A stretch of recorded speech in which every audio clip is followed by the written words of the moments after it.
বীরভূমে জেলা পরিষদের সভাধিপতির পদ থেকে কাজল শেখ ইস্তফা দিয়েছেন।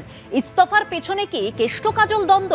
আগামী 23 তারিখ কাজল শেখের বিরুদ্ধে আনা অনাস্থা প্রস্তাব নিয়ে বৈঠকের আগেই পদত্যাগ করলেন কাজল শেখ।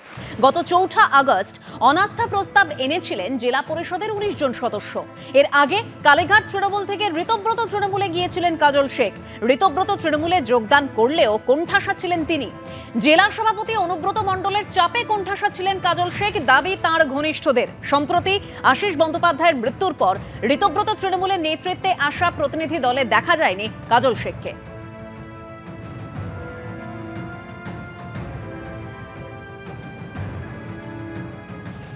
কাজল শেখকে তৃণমূল কংগ্রেসের একাংশই বলছে দুর্বৃত্ত। আর কে কাজল শেখ, এরা কি পশ্চিমবঙ্গের এদের নামে পরিচিত হবে?